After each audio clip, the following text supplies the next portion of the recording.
Minha pergunta para vocês é: quem já perdeu dados porque o seu sistema de armazenamento não funciona? Oi? Trabalho escolar? Você sabe que eu fiz ensino médio técnico. Eu tenho meus arquivos do ensino médio até hoje. Programas, tudo que eu fiz no meu primeiro ano do ensino médio eu tenho. Um dia ainda vou olhar para ver o que eu fazia naquela época, mas por enquanto, certo? Ok, vai completar 20 anos daqui a pouco. Então. Bom, uma coisa interessante. A gente fala bastante de questão de desempenho de armazenamento, particularmente sistemas de armazenamento, mas uma característica primordial do sistema de armazenamento é a confiabilidade. Você espera que seu disco não queime. Desculpa, Maurício, mas essa é a sua expectativa. Só que mesmo esperando que ele não queime, você deve fazer backup, é claro, né? Então, só a dica para todo mundo, né? Escove os dentes todos os dias, antes das refeições, faça backup, durma direitinho, coma legumes, certo? Lembre-se disso. Essas coisas devem fazer parte da vida de vocês, certo? Comer legumes, fazer backup, isso tudo faz parte. Por que eu falo isso? Porque quando eles têm que optar por desempenho ou confiabilidade, não tenha dúvida, confiabilidade, certo? Você não deve pensar que seu disco vai ser projetado para perder confiabilidade em prol de desempenho. No fundo, tem camadas e camadas de garantias de confiabilidade nele para depois se pensar em desempenho. Óbvio que se pudesse fazer as duas coisas juntas, seria melhor, mas infelizmente a gente não consegue. Certo? Então, certo? O que a gente está fazendo? O que a gente vai querer fazer aqui? A gente vai estudar nesse capítulo os sistemas de entrada e saída. E um pedaço dele a gente vai falar sobre discos, outro pedaço a gente vai falar um pouco sobre redes, certo? E a gente vai falar sobre formas de garantir que isso tudo funcione da melhor forma possível para a gente, certo? Então, só para dar uma visão geral sobre o ambiente, dispositivos de entrada e saída podem ser categorizados pelo comportamento, o parceiro e a taxa de transferência de dados. Quer dizer, o comportamento dele, se ele é entrada, saída ou armazenamento. O parceiro, se ele vai interagir com o ser humano ou se ele vai interagir com outro equipamento, certo? E também a taxa de dados, se a gente vai trabalhar com bytes por segundo ou vai fazer transferências por segundo. Além disso, nós temos uma característica bem interessante que é criar barramentos de interconexão. Embora essa figura aqui seja razoavelmente genérica, é muito interessante a gente encontrar esses canais aqui em amarelo, que são justamente os barramentos de interconexão. O que significa isso? Eles ligam um pedaço do seu sistema a outro pedaço. Certo? E esses barramentos eles têm várias formas de trabalhar. Vocês conseguem lembrar nomes de algum desses barramentos? PCI, AGP, sopa de letrinha. Vamos lá, tem mais. ISA, nossa, está voltando muito para trás. Você lembra de mais alguma coisa? Já ouviram falar em PCI? PCI é um barramento de interconexão. Qual a característica principal dele? Não, PCI Express é serial, mas isso é a característica Express. Qual a característica principal dele? Se chegar numa loja de uma placa PCI, e seu computador tem um slot PCI, você pode encaixar aquela placa naquele slot? Está preocupado com isso? Não. Então ele está numa característica, num conjunto de barramentos padronizados. Certo? Então ele é um barramento padronizado. E uma característica bem interessante do barramento padronizado, que igual a gente esteja falando de arquitetura de Dell, você troca de arquitetura e você continua tendo um barramento PCI. Certo? Você vai para máquinas IBM, você vai para outras máquinas, você tem realmente um barramento padrão. Uma placa PCI fala do hardware PCI, independente do processador. Isso é uma característica. Por outro lado, nós temos um outro barramento aqui, que é esse grandão, Memory I/O Interconnect, esse horizontal que eu estou falando aqui, que ele é um pouco padronizado, mas não tanto. Como assim um pouco padronizado, mas não tanto? Né? Ou é padronizado ou não é, né? Na verdade é que existem tantos, com o tempo foram surgindo tantos padrões desses, que ele é padronizado, mas com uma janela específica. A gente pode virar e falar o seguinte, você pode pegar uma placa-mãe que vai aceitar vários processadores. E basicamente ali nesse ponto, algum desses pinos dos seus processadores, já viram o processador? Já tiraram assim, jogaram os pininhos dele? Já olharam? Tem uns pontinhos, esses aqui são pontinhos. Já olharam isso? Já? Todo mundo? Não? Delicado para você. Abre seu computador. Solta o cooler, certo? Tira o cooler, geralmente na travinha, de cada lado, ou duas travinhas. E puxa o processador, ele sai. Olha que legal. Hoje em dia ele não é mais encaixe quase em nada, ele sai facilmente. Ah, e detalhe, para quem tem qualquer dúvida quanto a isso, ele só encaixa de nada. Então não se preocupa com isso. Geralmente ele tem um cozinha, alguma coisa, não deixa encaixar errado. Certo? Ok? Eu quero me lembrar, eu vou trazer para vocês verem na outra, tá? O que acontece? O barramento do processador memória, ele depende da memória de velocidade diferente, ele depende do processador e às vezes depende de outros componentes, como o nosso grid, controlador de memória, várias dessas outras coisas. Então ele é padronizado, a Intel faz um padrão, mas daqui a pouco a Intel cria outro padrão. A AMD não segue o mesmo padrão da Intel necessariamente. Então a gente tem algumas coisas ali que ele é padronizado no sentido de que existem componentes que falam de si, sendo feitos por fabricantes diferentes, mas não existe um padrão grande de alto nível. Então ele tem um certo nível de padronização, mas é um pouco mais baixo. Existem outros padrões interessantes, certo? Parlamentos. O USB é um deles.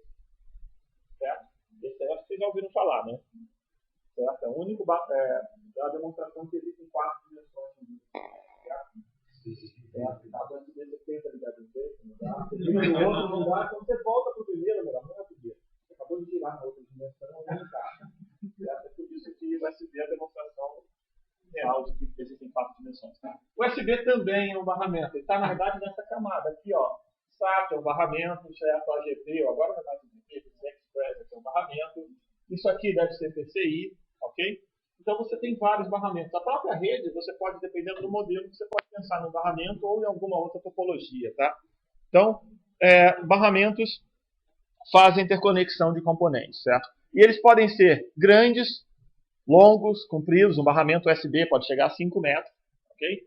Quanto podem ser bem curtos. O barramento entre processador e memória é bem pequenininho, e praticamente está na sua placa-mãe, numa direção só, ok? Outra característica, uma característica importante dos sistemas de I/O, a confiabilidade dele é muito importante. Eu já tinha falado para vocês. É muito importante que ele seja confiável. O que significa isso? Que o disco do Maurício não pode queimar quando ele estiver com trabalho para disciplina. Certo? Oi? Ah, claro, viver perigosamente, né? Ok? Mas backup é bem importante, certo? Questões sobre desempenho. A gente tem formas diferentes de medir desempenho dos seus sistemas. Uma delas, como latência, a gente já tinha falado de latência em termos de instrução. Quanto tempo você gasta para fazer uma determinada operação, quer dizer, qual o seu tempo de resposta. E throughput. Quanto de vazão você consegue fazer naquilo ali. Certo? Você mediria o desempenho do Google pela latência ou pelo throughput? Com vista do usuário é latência? Ou throughput?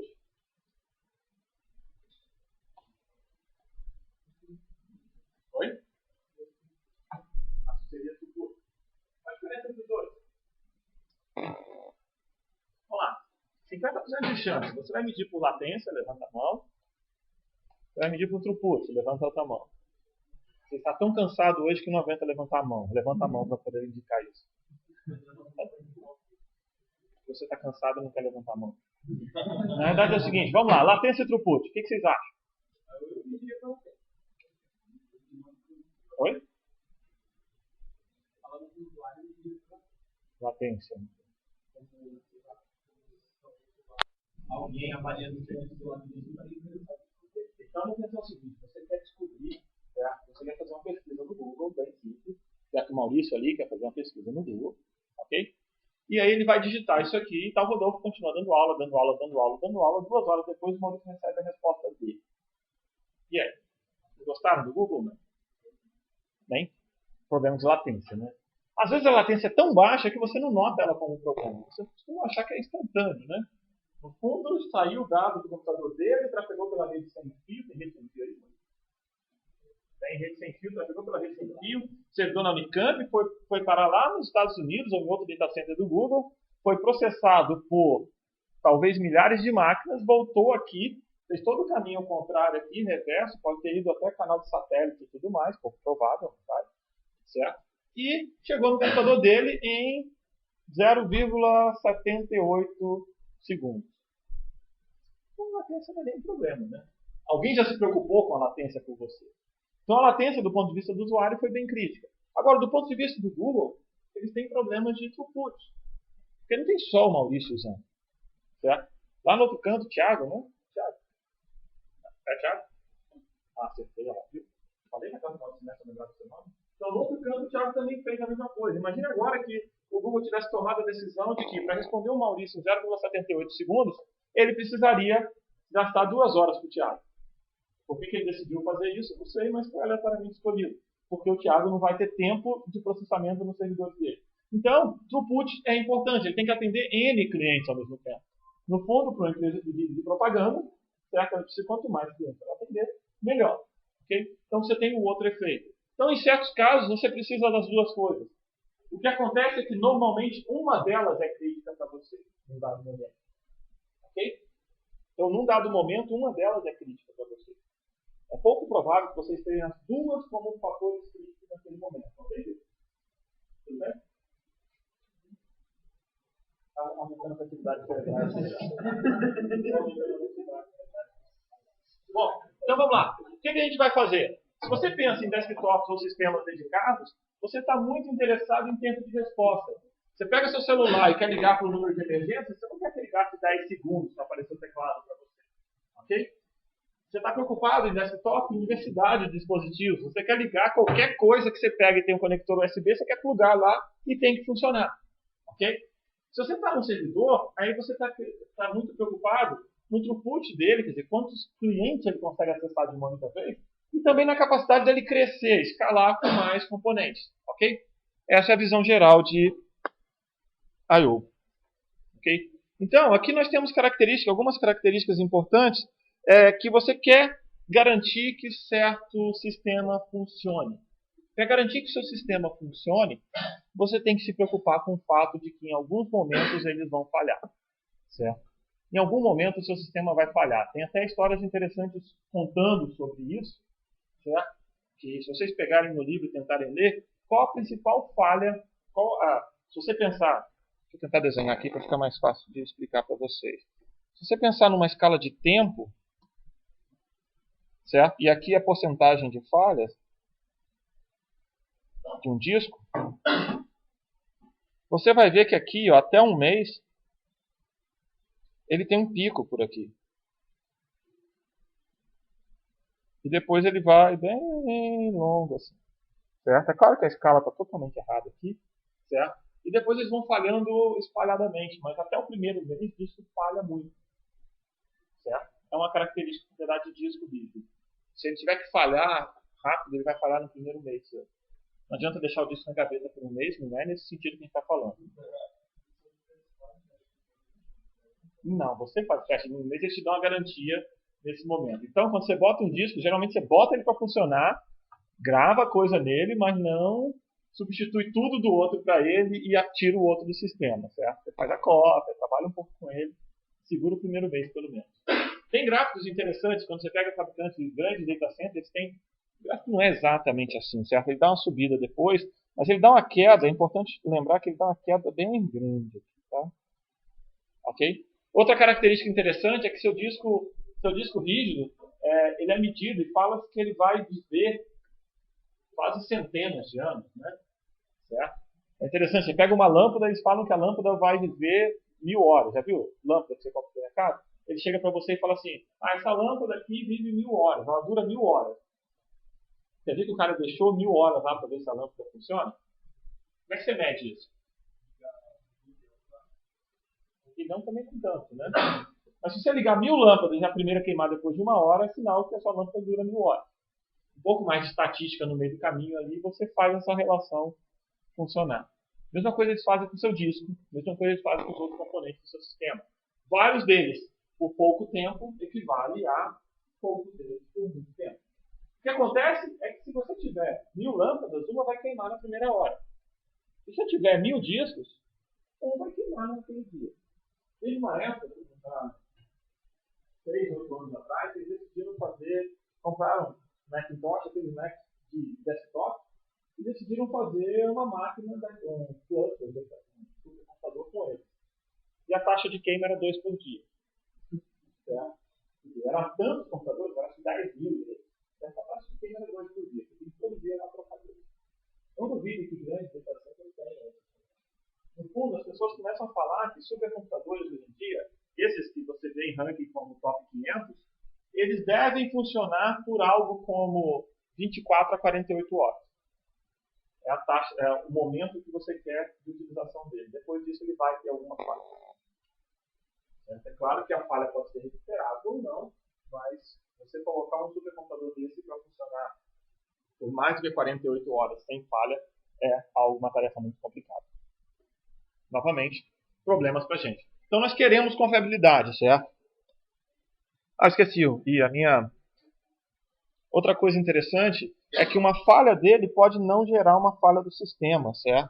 Quer dizer, um componente falhar pode não gerar uma falha do sistema, o que é legal, certo? Você pode ser tolerante a falhas. Mas eu esqueci, eu ia falar com vocês, a primeira falha do disco, então, é um problema grave e tudo mais. Qual é a segunda causa maior de falha em sistemas grandes ou que tenha muitos componentes? Não.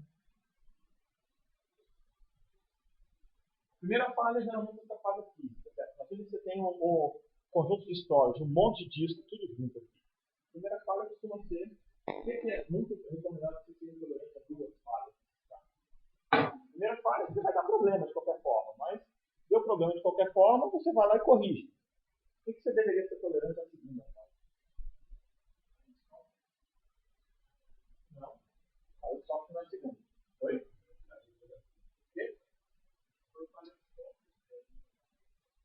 Exatamente, né? Você já viu um bug no seu sistema de arquivo? Você ouviu falar isso? Muito provável, entendeu? Sistema de arquivo, ele tem organismos dados no seu disco. Você ouviu falar em bug nele? Raro, né? Tem um aluno meu que fez aluno meu de mestrado que trabalha na Microsoft envolvendo a NTFS. O protocolo de teste daquele sistema de arquivo dele é imenso. Se você pegar aberto, no caso, o sistema de arquivo dele, quanto tempo ele gasta para estabilizar o sistema de arquivo antes de falar ok, pode usar, é imenso também. Ninguém espera que você tenha uma falha ali. Ok? Mas, então, software pode ter falha, mas não é a segunda. Você está falando de storage grandes, a segunda falha é falha humana. Se eu anotar no martelo, pegar para vocês aqui, vários de vocês, instruções como, pegue 5 discos da sexta prateleira, qual a taxa de erro? Exatamente isso que acontece. Então você tem que se tolerante a 2 erros, porque o primeiro, a máquina falhou, o segundo, de vez em quando o cara que vai consertar precisa disso errado. Oi?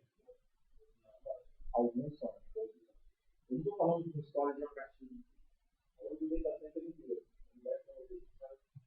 Essa segunda prateleira, na verdade, é corredor tal, andar, tal coisa, tal máquina.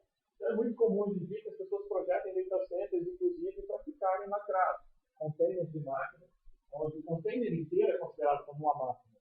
Então, à medida que ele vai falhando, ele deixa falhar lá dentro. Até um dado momento onde falhou tanta coisa lá dentro, você tira aquele container e bota outro.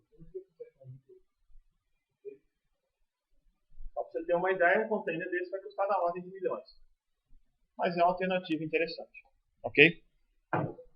Oi? Não, ali eles não estão construindo novos containers.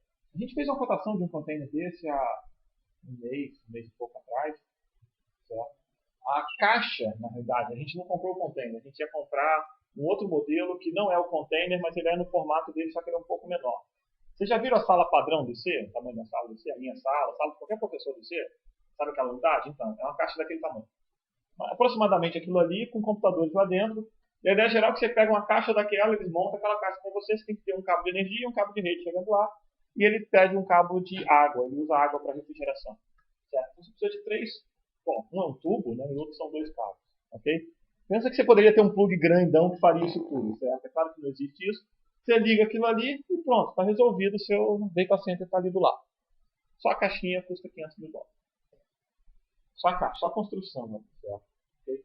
Mais as máquinas que você vai colocar lá dentro. E aí, é claro, o limite que você vai colocar é bem grande. Por que a gente faz isso? Por que as pessoas fazem isso? Taxa de erro, confiabilidade, tudo isso é fator importante.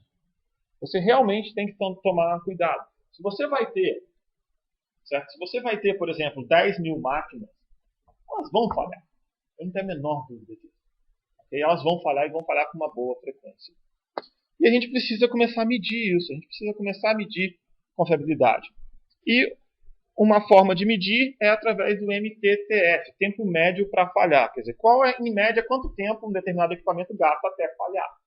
Certo? E a gente vai começar a trabalhar com outras coisas. Você tem o MTTR, eu vou destacar só o R aqui. É o tempo médio para consertar aquela coisa. Onde consertar, pensa assim, ou é pegar um novo disco e botar no lugar, ou é arrumar aquela coisa lá, certo? Realmente ligar aquilo lá e fazê-lo voltar a funcionar. E, no fundo, o que a gente está interessado é esse MTBF, tempo médio entre falhas. Aconteceu uma falha hoje, quanto tempo eu vou ficar sem falha? Sabe aquela plaquinha nas obras? Nós estamos há 75 dias sem acidentes. Nosso recorde é 75. Isso quer dizer que vai ter um acidente amanhã ou hoje, né? Está na iminência de ter um acidente. Eles não estão quebrando o recorde assim, né? Está na iminência de ter um acidente. Na verdade, se eles falam, nós estamos a 0 dias, você deveria ficar mais preocupado. Né? Okay? Porque vai demorar mais tempo até o próximo. Inclusive, psicologicamente é a mesma coisa. Bom, o que acontece? A gente tem várias formas. Você pode melhorar a sua disponibilidade melhorando o tempo para falhar, quer dizer, fazendo falhar as falhas intercalar mais distante, e também reduzindo o tempo que você gasta para consertar. Okay? Suponha que você tenha 5 discos num sistema com replicação. Se queima um disco, você tem que trocar aquele disco. Então, o tempo entre queimar um disco e a queima do próximo disco é o seu MTTF. Tempo entre falhas. Agora, o tempo entre queimou um disco, você ir lá comprar um disco na loja, que seja, sair pegar seu carro, ir lá comprar um disco, trazer aquele disco, chegar lá no lugar, tirar o disco ruim, colocar o disco novo, copiar todos os dados, espalhar os dados para ele, esse é o tempo para você recuperar. Okay? Então, ele inclui voltar ao sistema naquele mesmo mecanismo. Outro problema grave, que você deve muitas das vezes tolerar 2 falhas, é que enquanto você está fazendo isso, pode acontecer uma outra falha. Então, você está recuperando. Então, você não quer que isso aconteça. Ok? A gente vai voltar um pouco nessas fórmulas daqui a pouco. Até não fórmulas, nos termos, né? Só para falar um pouquinho sobre armazenamento não volátil. Isso aqui está ficando... As pessoas sempre falam que discos estão morrendo. É muito interessante que eu já ouço falar isso há pelo menos uns 10 anos. Discos vão morrer. Ou pelo menos 20 anos. Discos vão morrer. O problema é que é difícil você encontrar uma outra tecnologia que suporte tanta densidade por um preço tão barato. Flash vem substituindo, e é bem provável que elas vão entrar notebooks e tudo mais. Isso pode ser, certo armazenamento sólido, pode realmente matar discos, mas ainda não está em tão larga escala. Ela pode começar a matar discos por outras características, como, embora você não guarde tanta coisa em flash, você também não quer guardar tanta coisa em armazenamento secundário mais. Então talvez você não precise de tanto mais. E também já tem outros aspectos, como menor consumo de energia e outras propriedades.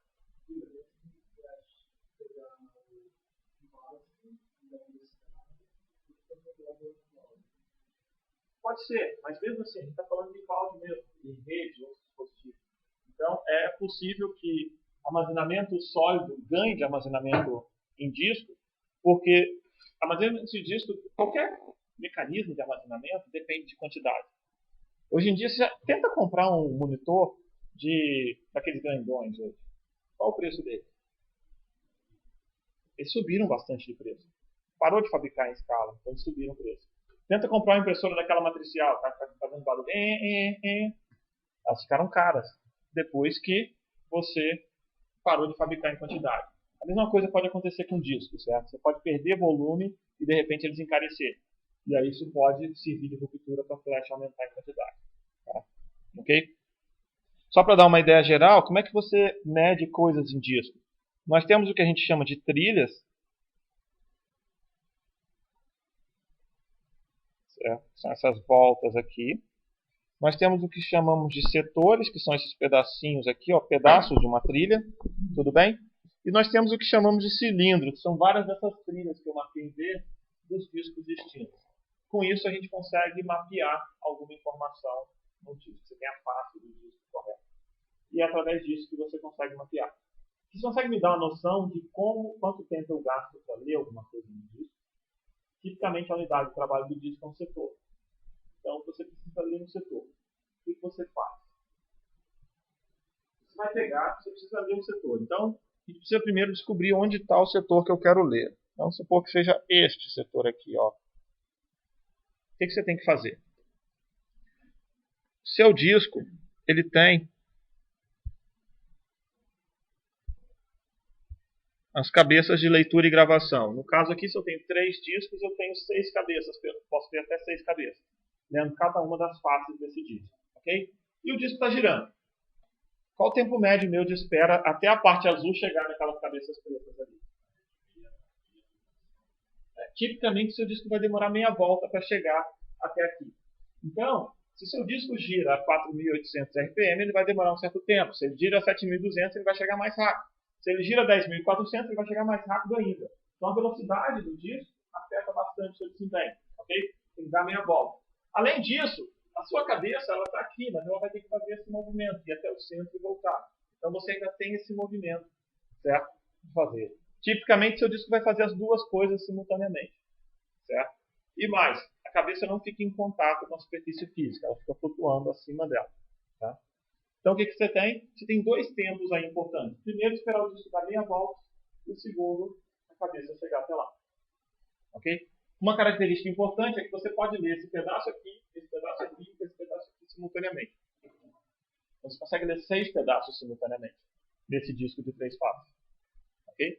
Isso é interessante. Quem toma conta disso tudo é o sistema de arquivos. O seu sistema operacional deveria tomar cuidado, separar o disco de forma inteligente e garantir que essas coisas funcionem perfeitamente para você. Por mais que eles tenham outros modos de endereçamento e mapeamento, ele deveria fazer isso para você de forma transparente. A gente vai falar um pouco mais daqui a pouco. Certo? Só para dar uma ideia, você tem pedaços de dados no disco e, além disso, você tem código de correção de erro. Como eu falei para vocês, disco tem que ser confiável. Tudo que você faz no disco tem que ter algum mecanismo de correção. Então ele tem mecanismos super fortes para corrigir o erro, certo? E para acessar um setor, você pode ter que esperar, porque pode ter muitas leituras ao disco, explícitas. Você vai ter que mover a cabeça até a posição correta, esperar meia volta, fazer a transferência e pagar qualquer custo de controlador no meio do caminho. Quer dizer, eu passo para você chegar até aquele dado que está gravado direto no seu disco. É exatamente esse caminho. Ok, Davi? Tudo bem? Então, a pergunta para vocês é: dado, certo? Só para ver se vocês conseguem fazer essa conta. Pensando num disco, certo? 512 bytes por setor. Ok? 1.500 rotações por minuto, 4 milissegundos de SIC médio. O que significa isso? 4 milissegundos eu preciso para chegar até o lugar que eu quero, ok? 100 de taxa de transferência. Transferência 0,2 milissegundos de overhead do controlador.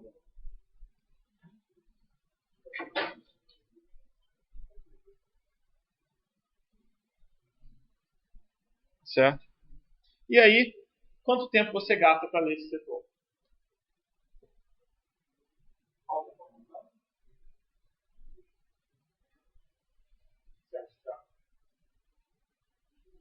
Cansado?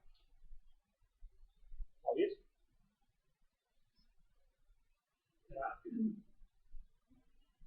Vamos lá? Bem?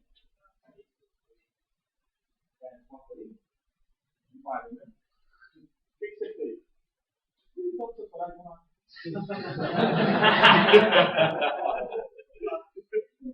Eu sou meio tempo de busca. Qual o tempo de busca? O tempo de busca são 4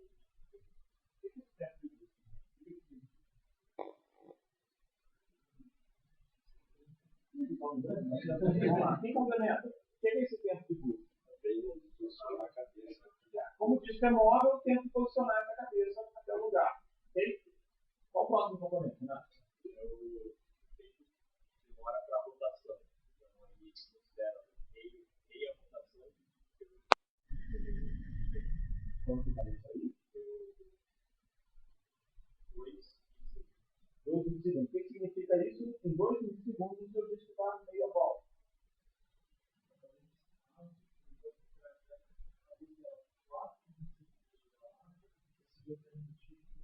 Assim, você garante, quando você chegar lá, a cabeça deu uma volta e certo? Você tem que ir devagarzinho, tem que ir rápido. Não dá para você garantir, o disco está girando. Você não pode reduzir a velocidade do disco.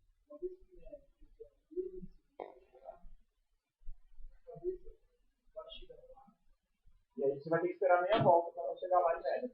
Porque quando ela chegar lá, você está em cima de um pedaço do disco. Certo? Em cima de uma trilha correta. Mas você não sabe aonde essa trilha está soldada.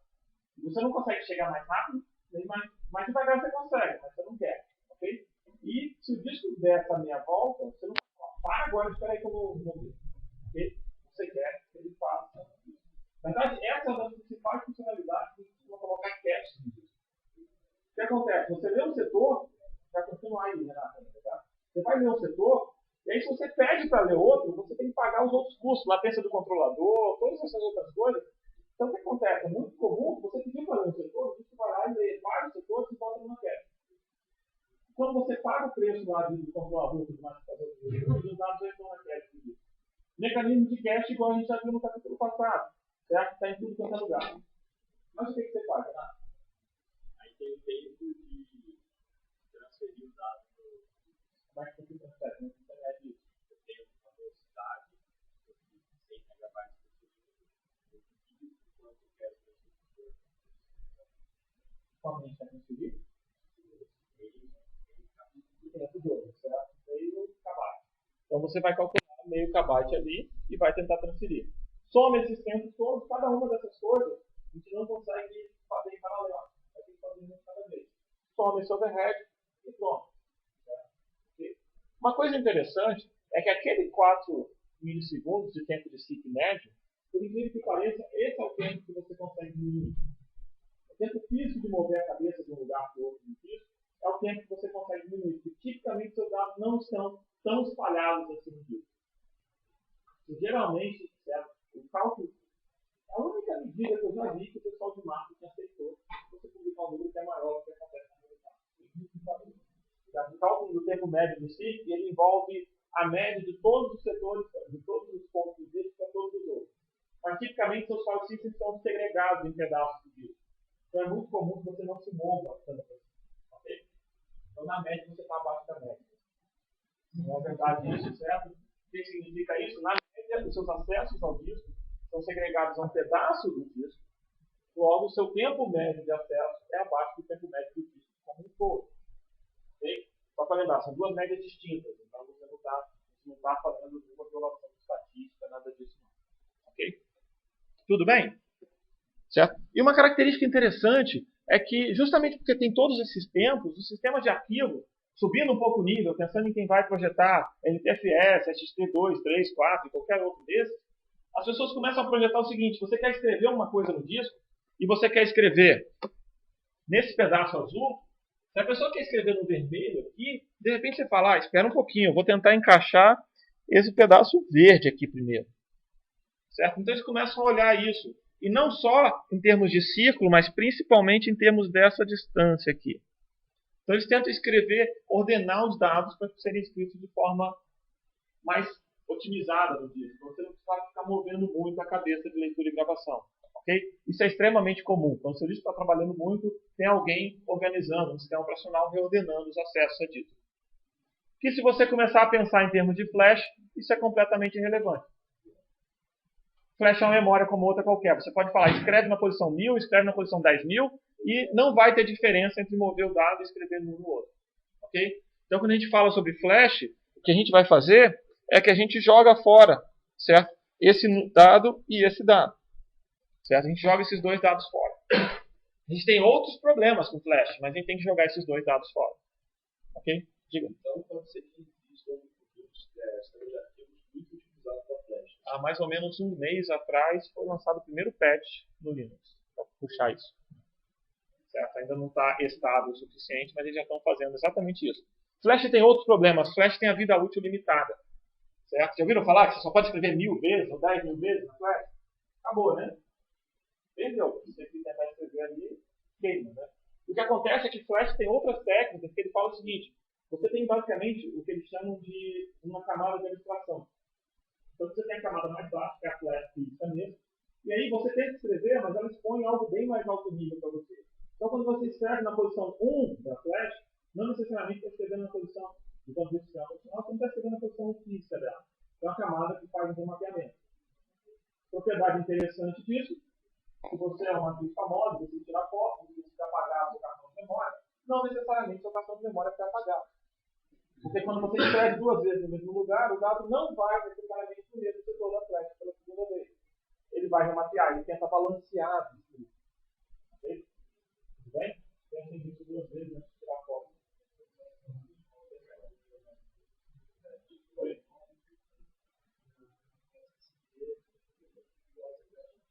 Para afetar isso, para parar de afetar isso. Né? Mas em termos de leitura, isso não é um problema. Escrita você vai afetar. O que acontece então é que flash, se você precisar escrever, está pagando a vida útil. Então pensa o seguinte, cada setor da sua flash tem um contador bit durante 10 mil. Certo? Cada vez que você escreve, você decrementa esse contador. Quando ele chegar em 0, aí uma coisa interessante na realidade, mas depende da tecnologia, ele chegou em 0 não significa que você perdeu o dado, sim que o dado ficou gravado ali para sempre. Ok? Ou alguns bits dele ficaram gravados para sempre. O grande problema é que não começa todo mundo com o contador 10 mil. Certo? Eles começam com uma distribuição lá. Então os computadores não começam com 10 mil. Certo? E os bits, nem todos os bits fazem. Além disso, o flash tem um processo de apagar. Você precisa realmente apagar. Aí está uma coisa interessante. Então, tem várias coisas que afetam a flash de forma diferente disso. Ok? Que teria que ser colocado em consideração nessas circunstâncias. Tá?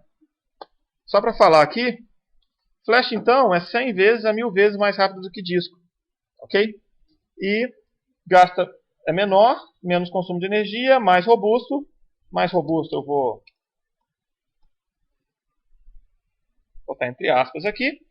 E custa mais do que um disco. Ela fica entre disco e DRAM, certo? Uma característica interessante é que flash realmente ela deveria ser mais robusta, ela tolera mais coisas em certos aspectos, mas em termos de vida útil você não tem tanta garantia de que ela vai realmente viver mais do que o seu disco. Ok? Você ainda não tem essa garantia, principalmente por causa desse mecanismo de escrita nosso aqui, você não tem essa garantia ainda. Ok? Para todos os efeitos, o disco dura eternamente até queimar. Flash queima mais cedo, certo? O eternamente que eu falo até queimar é interessante, que você espera que o componente do seu computador dure 3 anos ou 5 anos. Então, para todos os efeitos, o disco dura isso, dura mais do que isso. Então você não está tão preocupado com a vida dele total, certo? Se você olhar a especificação do disco, se não me engano, vários discos ele fala que você deveria trocar a cada 3 anos. Como se ele ficasse um disco que nunca vai queimar para você, certo? Então, você tem vários tipos de mecanismos de conexão com disco, SCSI, ATA, SATA, e os discos também incluem cache, certo? São coisas importantes que a gente precisa falar, ok? A gente tem 2 tipos de flash, certo? Flash do tipo NOR e flash do tipo NAND, certo? Tipicamente a gente vai usar flash do tipo NAND, que são as mais baratas, e são as que têm maior densidade. Então ela que está no seu pendrive, está no seu dispositivo, na sua câmera, no seu celular, ok? E ela tem, na ordem de milhares de acessos, elas vão queimar. O que significa isso? Você vai perder aquele bloco. Então é muito comum que você tenha flashes de capacidades diferentes, ou de fabricantes diferentes, com nível de confiabilidade diferente, e quando o fabricante diz que ele tem maior confiabilidade, pode ser porque ele falou que te vendeu 100 GB e está te dando 120 GB lá dentro, por baixo dos panos ele está fazendo uma troca automática para você. Isso é comum. Flash, armazenamento em flash, eles te dão mais espaço do que você compra. Só que você não tem acesso a todo ele de uma vez. Simplesmente tem uma camada lá embaixo fazendo a troca. E à medida que acontece algum erro, ele tenta resolver. Ok? Por quê? Já ouviram falar nessa curva? Já ouviram falar nessa curva? Bom, praticamente a gente modela tudo por isso, né? A vida inteira por isso aí.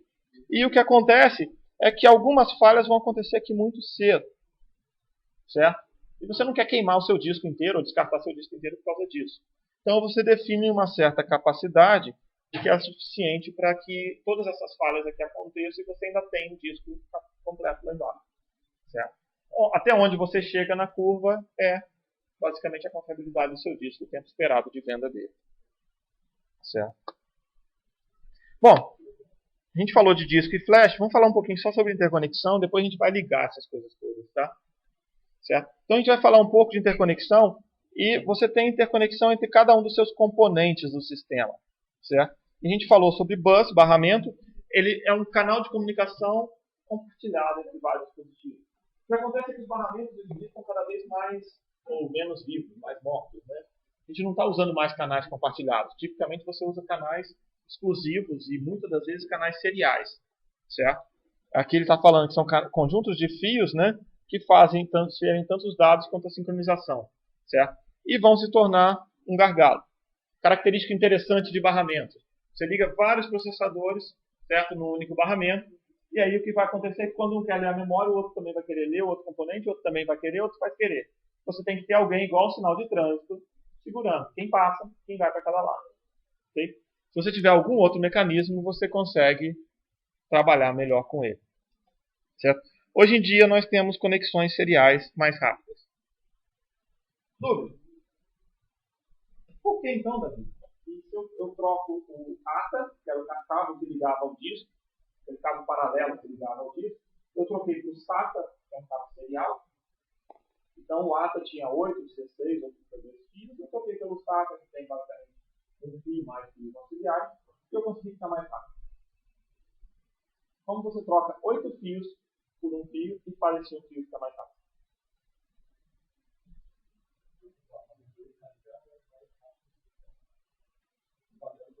Não, mas o fio aqui, pensa no fio só. O material do fio?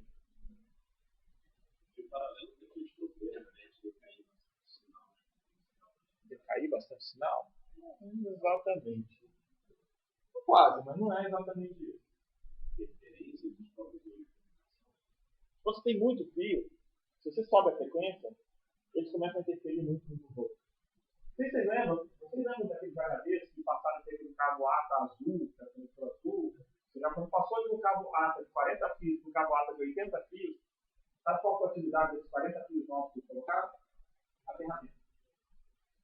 Você passou de um ATA de 40 fios para um ATA de 80 fios. Você colocou um cabo de sinal, um cabo de terra, um cabo de sinal, um cabo de terra, um cabo de sinal, um cabo de terra. Aí eles dobraram a frequência diferente.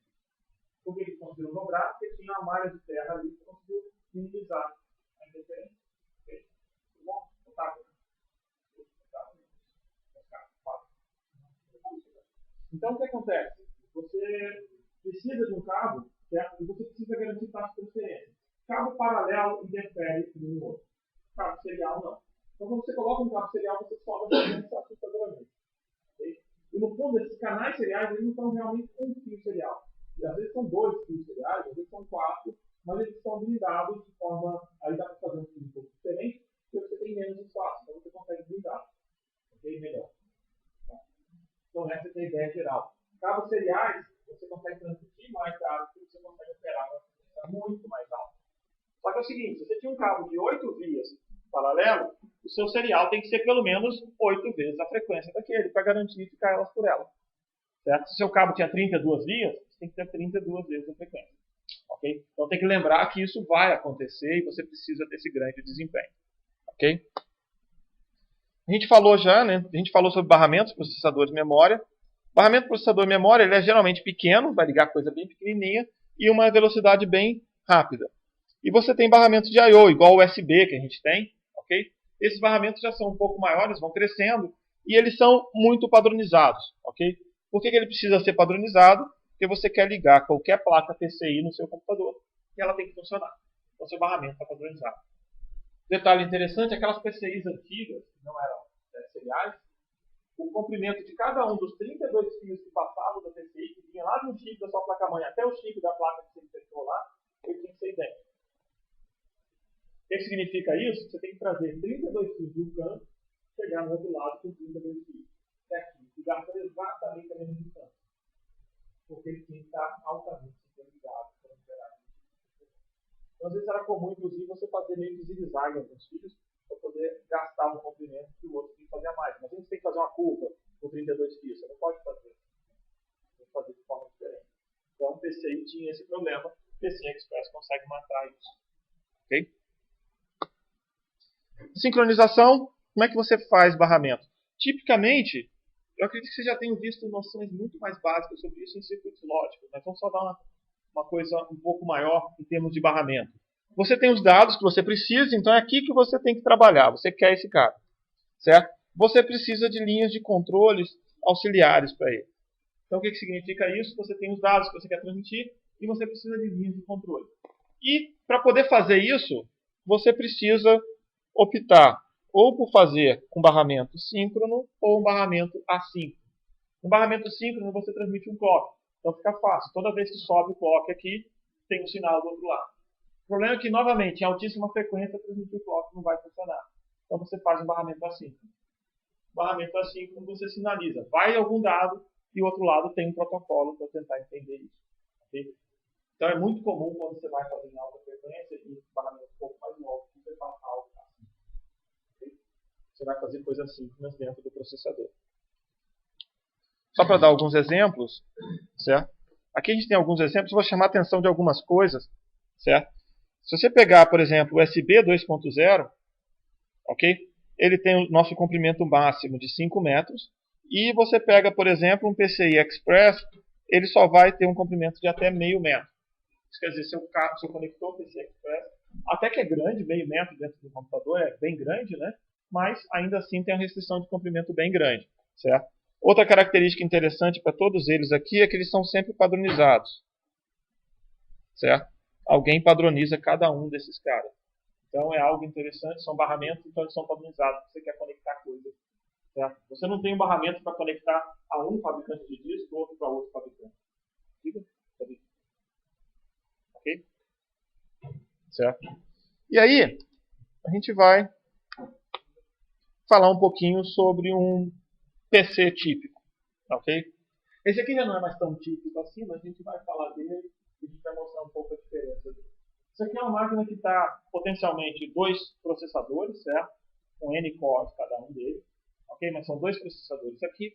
E aí nós temos algumas características interessantes. Eu vou tentar chamar a atenção de vocês de algo que a gente começou a falar na aula passada, mas que agora começa a ficar um pouco mais claro.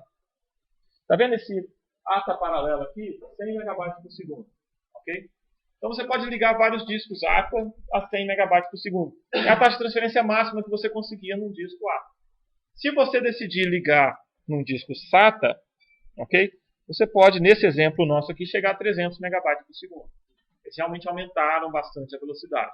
Observa que, independente dos casos aqui, certo? Você vai ligar nessa coisa aqui, certo? Que é chamado de Source Bridge, que é o chip mais controlador de periférico do seu computador. Ok? E você liga nessa coisa. Essa coisa sua, esse pedaço grande aqui, ele pode ser ligado em 1 ou 2 canais, nesse exemplo aqui, de 2 gigabits por segundo. Ok? 2 gigabits por segundo. Então pensa o seguinte, você tem um canal de 2 gigabits por segundo, só para facilitar nossas contas. Se você quiser colocar vários discos desses, quantos discos desses você conseguiria colocar no máximo para garantir que todos estivessem ativos? 2 gigabits por segundo passa aqui e num disco pode passar 300 megabytes por segundo. 2 gigabytes por segundo, desculpa, 2 megabytes. Só que está próximo de 6, pouco mais de 6, não é verdade? Se você pensa que às vezes você quer copiar de um do outro, aí você pode pensar em 3. Assim, notaram que você tem um limite físico ali, não dá para passar disso? Ok? Tudo bem com você? E se a gente começasse a falar que você quer usar também, ao mesmo tempo, você quer usar rede? Certo? E aí, onde é que você vai? Onde é que está a sua rede?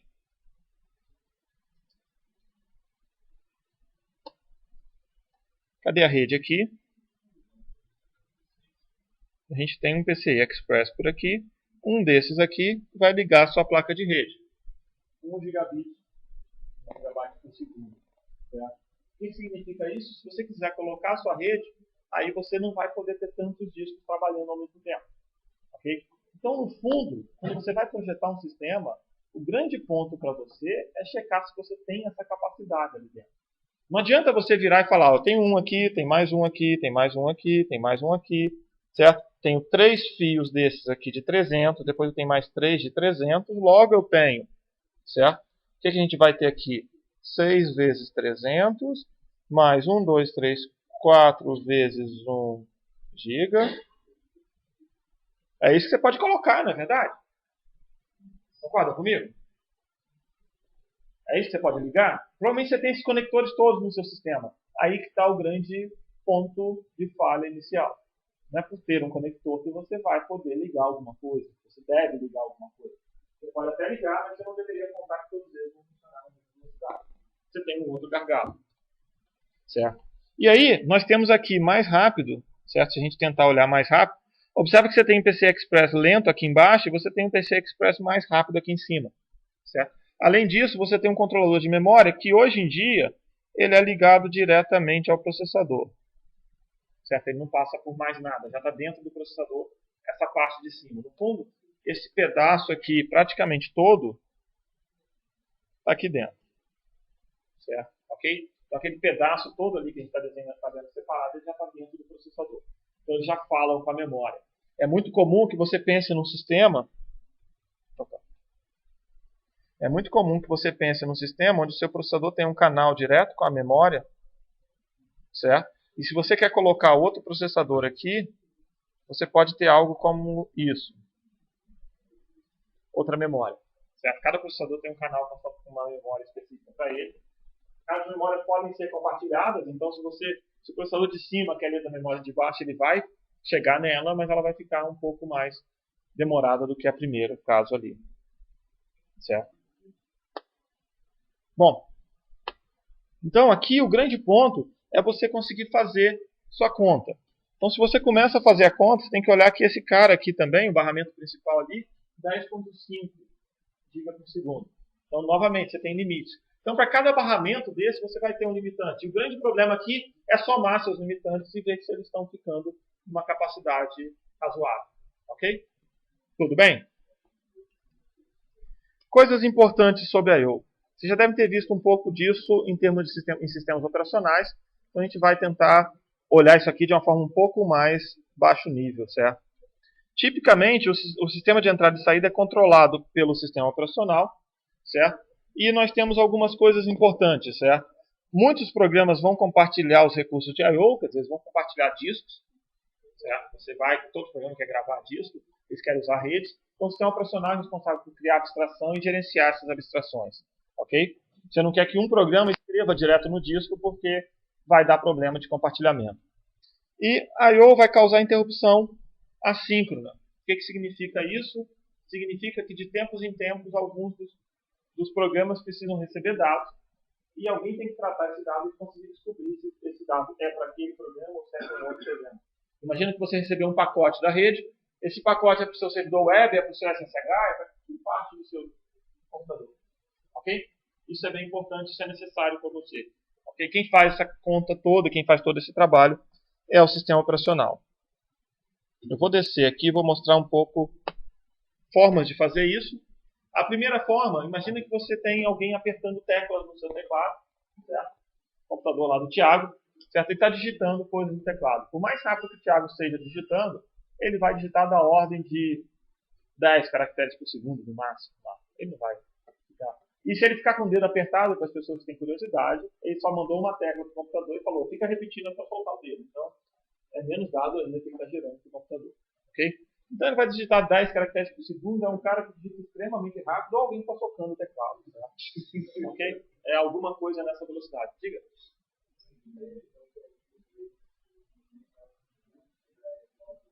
Oi? Ah, ele não vai fazer. Ele não vai fazer. Não. Estou tentando dar o exemplo, mas ele vai checar o controlador lá, vai gerar interrupção para você quando tiver um banco. Quando tiver algum dado. Ele não vai fazer isso.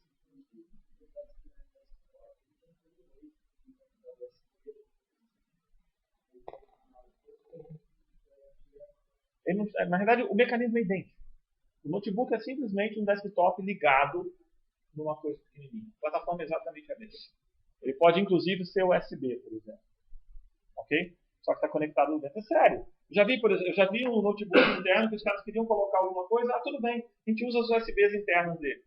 Ele tem um conector lá na placa-mãe, certo? Só que ele não botou o conector igual tem aqui do lado, que eu posso plugar o USB. Ele tem só os pinos dos fios, certo? Aí você, por exemplo, quer botar uma memória flash extra, você não vai pegar um pendrive e soldar o pendrive lá dentro. Você pega a plaquinha que tem dentro do pendrive ali e coloca ela. É claro que eu não estou falando de pendrive, estou falando de outros dispositivos. Os caras queriam botar um receptor de TV digital no notebook. Já viu aqueles coisas USB que você bota ali? Você não vai botar aquela coisa inteira e para fora do seu notebook. Lá dentro do seu você vai ter, do seu notebook, eles tinham vários fios já, os pinos do USB. Eles colocaram direto os pinos da outra plaquinha, arrumaram um encaixe para ela e pronto. Isso era muito comum quando você tinha modem no notebook. Como o modem queima muito fácil, por questões de telefone e tudo mais, aquelas coisas mais, modem de linha de telefone fixo, então ela tinha um componentezinho que era separado, era uma plaquinha que encaixava lá naquela sua placa, porque se queimasse você só trocava aquele pedaço, não tinha que trocar a placa-mãe inteira. Não é uma PCMcia, é realmente uma plaquinha bem pequenininha, avulsa lá, não era nem... Eu acredito que ela foi padronizada, mas não tinha um padrão oficial grande, certo? Todo mundo tinha, computadores tinham aquela parte analógica separada, mas não era um padrão. Okay? Tudo bem? PCMC é outra coisa, aí já é um padrão como se fosse um PCI que você pode expandir. Okay?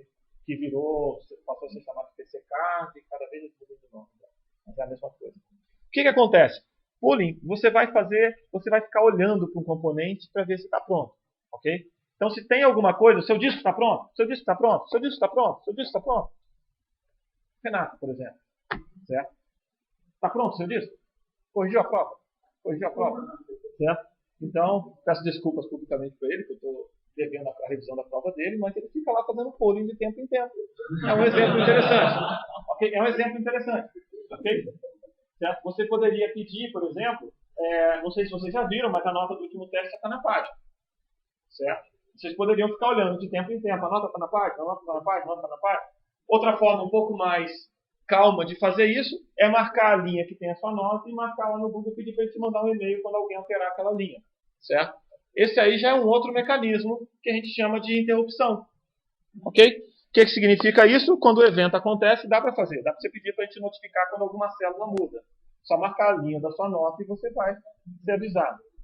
Parece que ele é meio ruim quando você manipula a planilha muito, insere muita linha e remove, mas tipicamente a planilha de notas não sofre isso, certo? Então é pouco provável que isso tenha acontecido. Aí o que acontece? Se você fala em interrupção, alguém vai ficar notando e quando acontece o evento ele vai lá e te avisa. Essa é a parte de interrupção.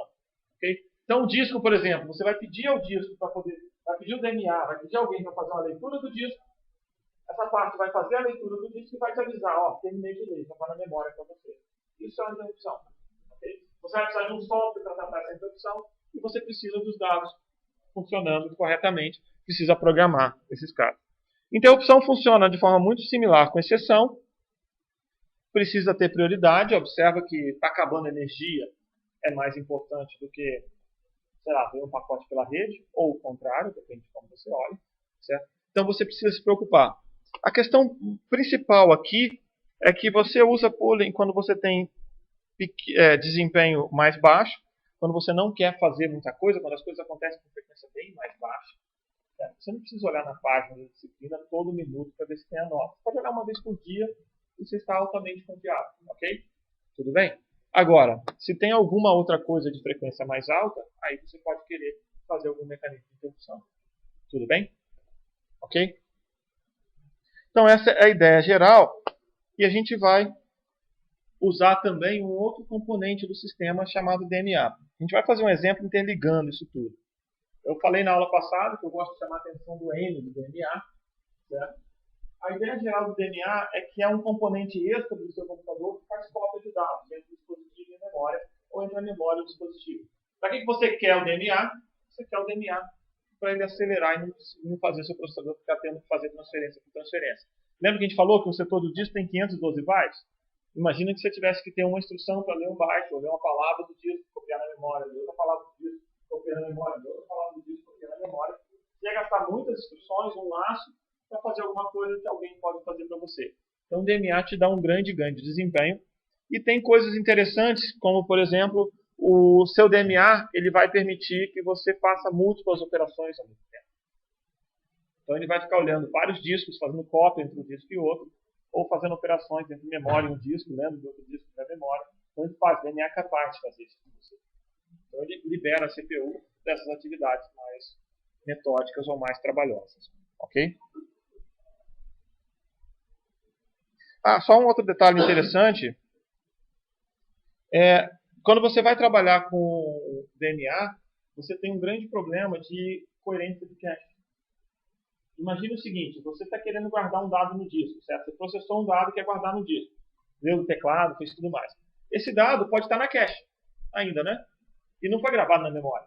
Se você pedir para usar o DMA, ele vai querer copiar aquele dado da memória no disco. E pode não ser a última versão do dado da cache, certo? Então é muito comum que você peça para fazer algum flush, o que a gente chama de flush da cache. Quer dizer, manda a cache gravar tudo que tem nela que não foi escrito na memória, manda ela gravar na memória, antes de você fazer o DMA.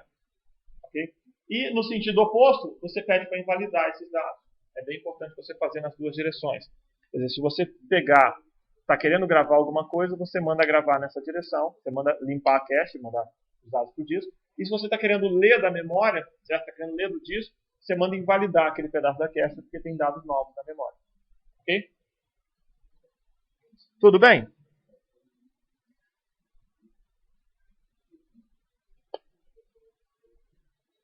Já viram falar nessa sigla? Agora começa a coisa legal. RAID. A ideia é bem interessante, certo? Se você não consegue comprar discos caros, certo? Essa é a ideia originalmente, você tem fazer discos altamente confiáveis. Se você não é capaz de comprar esses discos, que eles eram muito caros, você deveria tentar pesquisar ou propor alguma alternativa de discos mais baratos. Usar discos baratos para ganhar confiabilidade de discos mais baratos.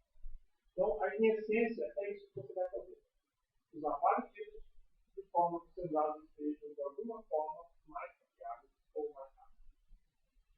Essa é a ideia geral. Você poderia gastar mais dinheiro para colocar discos mais caros, obviamente, com maior capacidade ou com maior tolerância à falha. Ou as duas coisas simultaneamente. Certo? Aí vai depender do quanto você está disposto a pagar e quanto as pessoas estão fabricando. Pode pensar num disco super resistente, por exemplo, e num disco que tem uma capacidade muito maior. A ideia geral dos hardware é que você não vai fazer isso. Você vai usar discos baratos, ok? E com maior quantidade, e vai usar quantidade no lugar da qualidade dele. Mas você quer gerar como um todo um sistema de melhor qualidade, ok? Então ele vai usar múltiplos discos pequenos, não tão pequenos assim, mas pensa em menores do que a sua capacidade maior, certo? Vai usar paralelismo para poder tentar melhorar o desempenho e mais discos ainda para poder tornar o armazenamento redundante, certo? E a ideia é criar um sistema tolerante a falhas, principalmente se você puder usar mecanismos que eles chamam de hot swap, quer dizer, mecanismos que você pode fazer a troca do sistema de um disco no sistema sem desligá-lo como um todo. Okay? No nosso laboratório a gente tem uma caixinha preta, eu gosto de chamar exatamente a caixa preta mesmo, e ela tem 5 discos lá. Eles estão configurados de tal forma que tem luzinhas verdes em cima dele. Se uma luzinha verde ficar vermelha, significa que você tem que tirar aquele disco, sem desligar nada, tira aquele disco, bota outro disco no lugar dele, ele vai gastar algum tempo copiando o dado, daqui a pouco a luz fica verde de novo, quer dizer que está tudo funcionando para você. Transparência é sempre bom, ok? Mas o interessante aí é que ele tem duas coisas. Primeiro, ele garantiu que você possa trocar um disco sem que afete o sistema, o funcionamento do sistema. E outra coisa muito importante é que ele tinha um certo nível de redundância. Eu consegui tirar o disco inteiro e ainda assim meu sistema continuou funcionando. Ok? Tudo bem? Como é que você faz? Se você tiver 2 discos, como é que você faz para garantir que um deles possa queimar? Garanta que os dois tenham os mesmos dados. Tudo bem? Tudo que você gravar no disco da direita, você grava no disco da esquerda. Faz sentido? Qual o seu overhead? Metade dos dados, na verdade você tem metade da capacidade total, ok? Perde bastante. Se você tiver 3 discos, você consegue fazer o quê?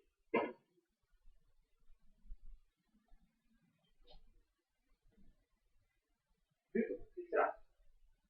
Se tiver 3 discos, o que você acha? Rafael? O que você sugere? Suponha, você tem 3 discos, Rafael. Você quer garantir que se queimar um, você tem um carro. Em baralho assim, você queimar esse aqui, eu copiei do outro, mas esse aqui eu vi azar. Dividir em 3 partes, como assim?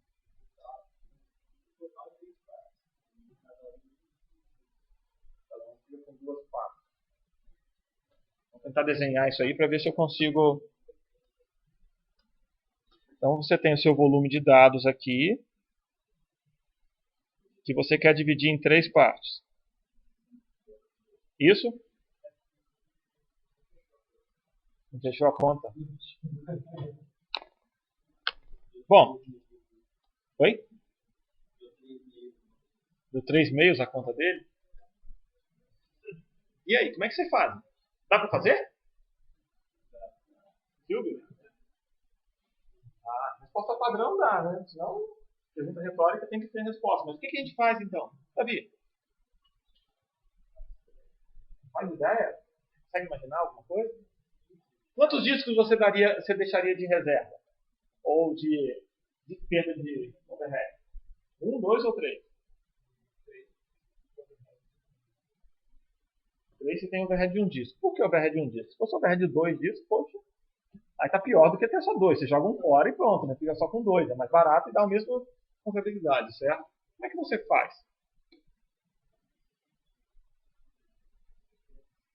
A gente desenha, quer dizer, disco a gente continua desenhando do mesmo jeito, mesmo que seja flash, tá? Tudo bem? Suponha que tenha 3 discos de igual tamanho, tá? Certo? De mesma capacidade.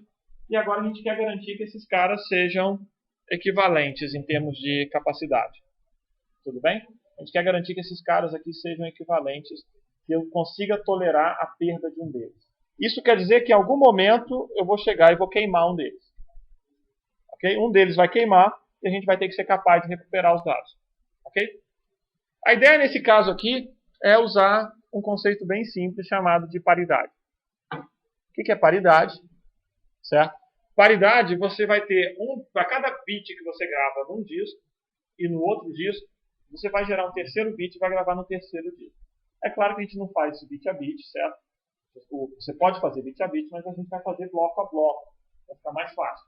Mas eu vou dar um exemplo de bit a bit, certo? Então a primeira coisa, suponha que você quer que o total de bits aqui, certo? O total de bits aqui seja uma determinada função sua. Então você calcula a função. Pensando no primeiro disco, se você vai gravar 0, 1, 0, 1, 1, certo? 0, 1, 0, 1, e você quer garantir que haja o seu número seja par, certo? Você começa a olhar em termos de paridade dessa forma. Esse cara com esse cara vai te levar ao primeiro bit, ok? O segundo bit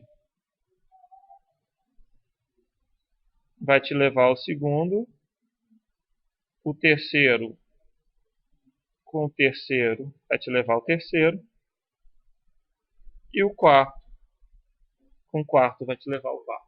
Observa que você só precisa de uma função que seja, certo?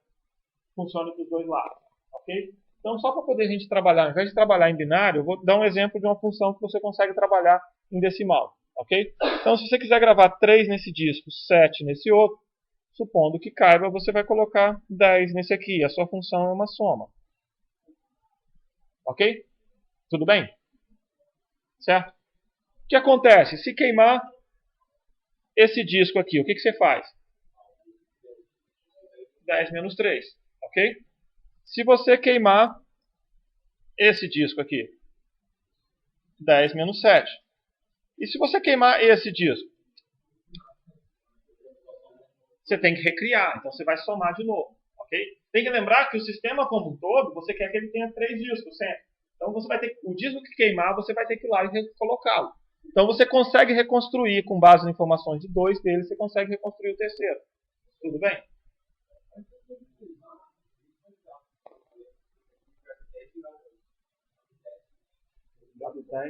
Não, isso normalmente você detecta durante a gravação. Pode acontecer. Nesse disco eu acredito que não. Certo? Ele vai ter, tem tanto código de correção que ele vai conseguir detectar que esse cara está errado. Okay? Então, se aparecer um 11 ali, vai vir uma mensagem para você. Não estou conseguindo ler. Ele não consegue te devolver um valor falando que é correto e o valor não está correto. Okay? Pode dar uma falha desse jeito, mas ele não vai te responder. Ele vai falar que tem falha. Okay? Então, essa aqui é a ideia geral. Bom, então a gente vai ter a finalidade. Diga.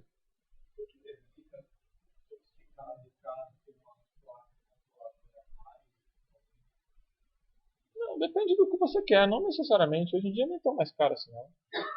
Aí você tem outros mecanismos, certo? O que acontece é que você pode implementar isso tanto por hardware quanto por software. Como é que você implementa isso por software? Você, sistema operacional, quando você vai gravar no disco A, você grava no B e no C. Ok? Você, sistema operacional, sabe o que tem que fazer. Concorda comigo? Se você quer fazer isso com hardware, você manda gravar no o próprio controlador vai lá e grava nos outros. Okay? O que acontece é que RAID 0 e 1 são mais simples de implementar. 5 e 6 já dá mais trabalho. Então você tem que tomar cuidado com o que você quer fazer por software, isso ou por hardware. Tá? Okay? Então a ideia geral aqui é usar bits de paridade. A ideia de paridade é que você coloca uma cadeia inteira aqui e você faz essa sequência de bits virar par ou virar ímpar, depende da paridade que você quer colocar. Então, com isso, para a sequência virar par ou ímpar, na verdade tem um número par ou ímpar de bits ali, você bota um 0 ou 1. Depois você volta, conta todo mundo e você sabe se alguém mudou. Como você sabe que um disco deu problema, observa que tem uma característica bem interessante. Paridade te ajuda a detectar erro, mas não te ajuda a recuperar erro. Só que você tem uma outra propriedade aqui. Quando o disco dá problema, você é alertado que ele deu problema. Então, como só um disco vai dar problema nesse caso aí, você detecta que é aquele cara. E aí fica fácil para você. Tudo bem? Vocês entenderam? Paridade, então, te ajuda a detectar erro. Mas como veio um alerta que o quinto disco está com problema, então você sabe quem é. Okay? Então, com isso, você pode colocar N discos aqui e você tolera a falha de um deles. Ok? Pode colocar N discos e você faz essa operação. Você sabe todos os outros. Qual o problema disso? Em termos de desempenho.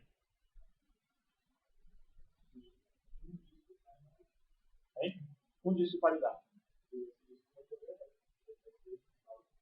Esse disco vai ficar trabalhando o tempo inteiro, não é verdade? Só que é o seguinte, imagina que eu faço uma escrita no primeiro disco. O que você tem que fazer agora? Faz uma escrita nesse disco. O que você tem que fazer? Olhar o segundo e atualizar o terceiro. Será? Eu posso ler o terceiro, subtrair o primeiro e subtrair o valor anterior? Mas observa que mesmo que eu fizesse essa coisa meio otimizada, quando eu quero fazer uma escrita no primeiro, eu tenho que ler alguém, ou o primeiro, ou o segundo, e montar o terceiro. Então, basicamente, tem que ficar lendo e afetando todo mundo. Diga.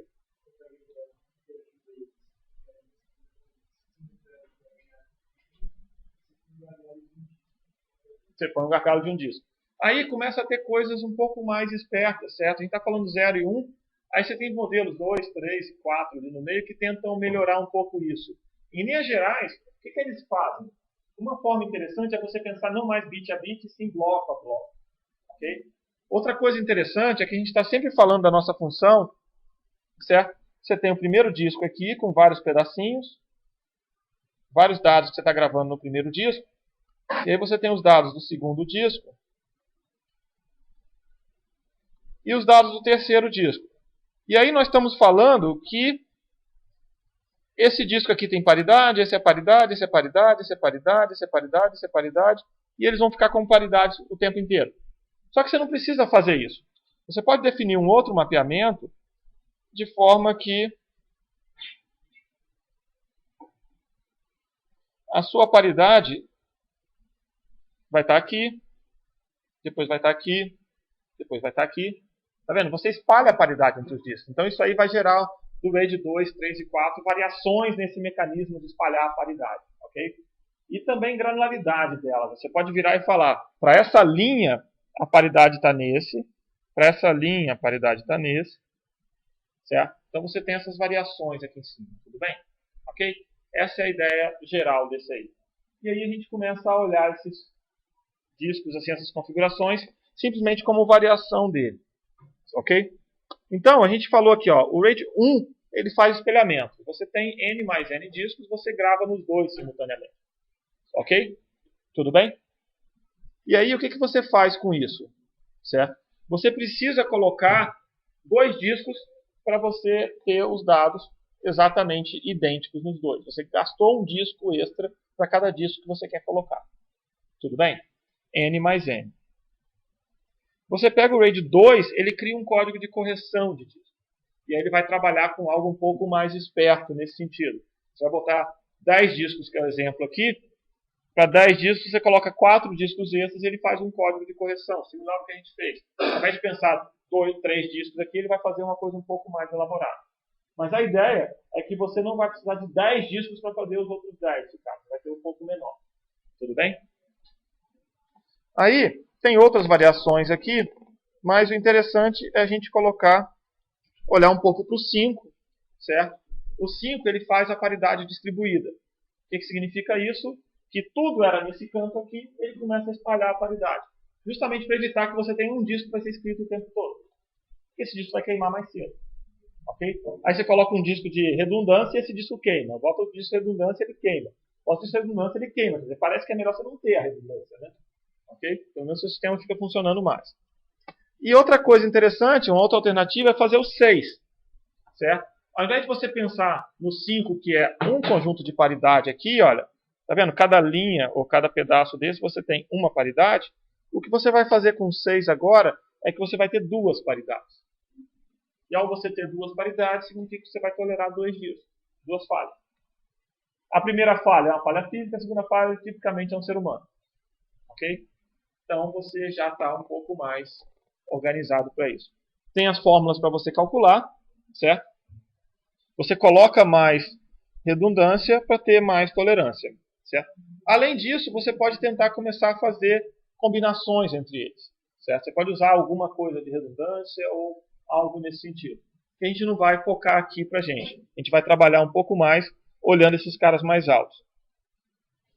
Uma forma interessante de você fazer o 6, certo? É você pensar em pedaços do seu disco, certo?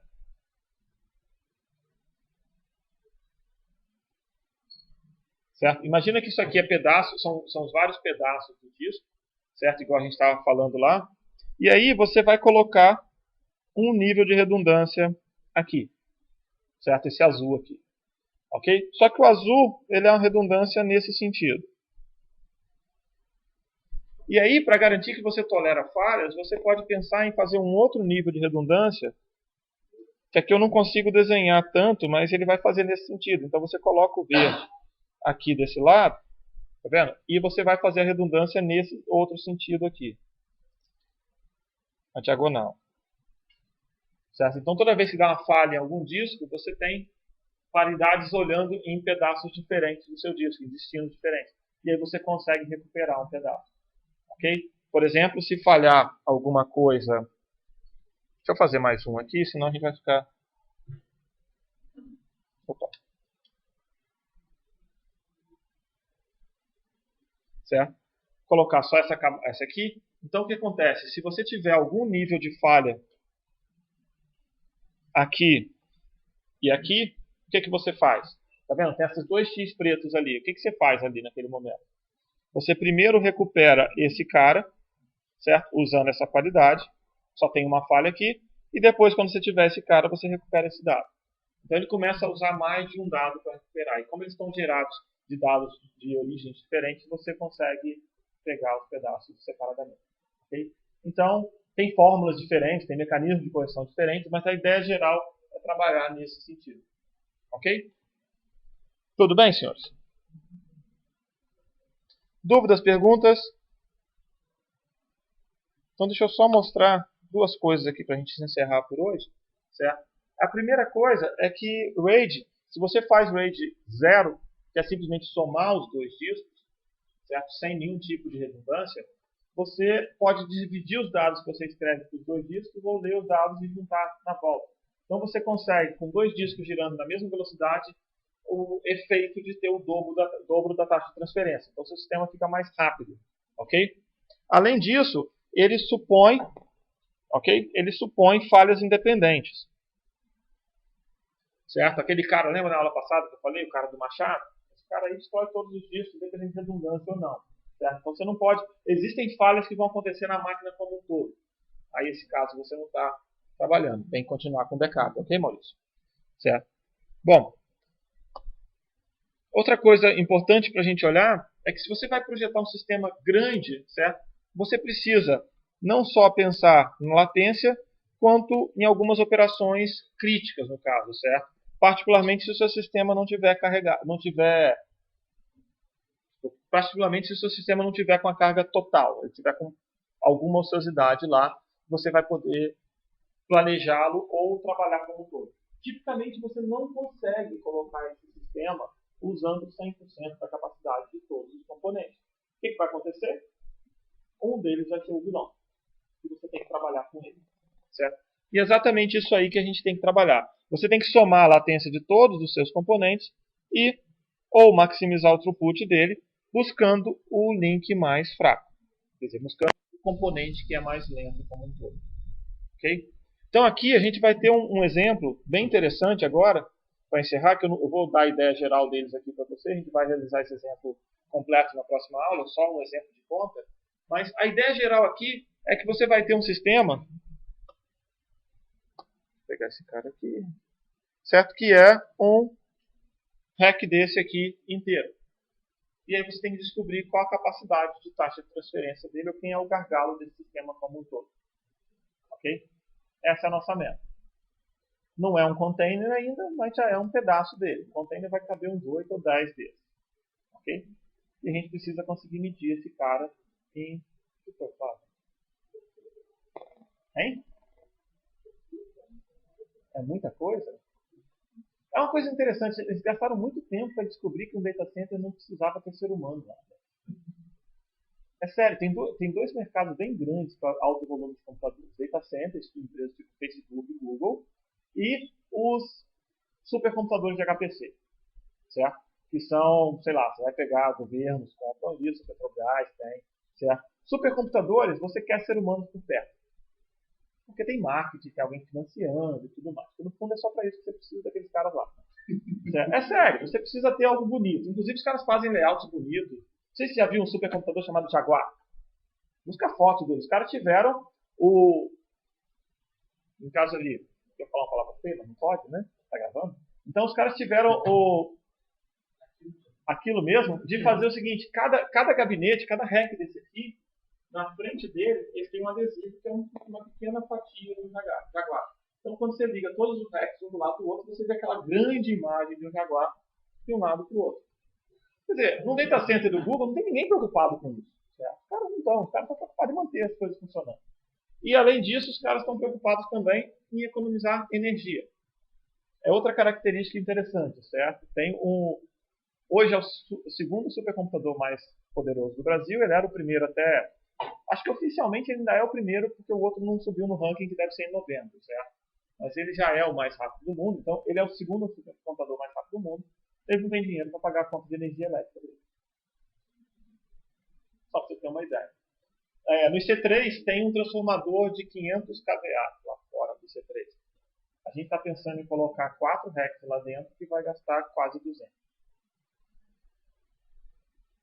Certo? Na verdade, assim, a gente tem a ociosidade, tem que colocar mais algumas coisas nele. Certo? Porque você vai ter que colocar o rack, depois tem que colocar a refrigeração e tudo mais. Certo? Então, só para você ter uma ideia de consumo de energia, vocês todos naqueles computadores e não chega a gastar perto do que está em pacotes como esse. É muita energia que esse negócio gasta.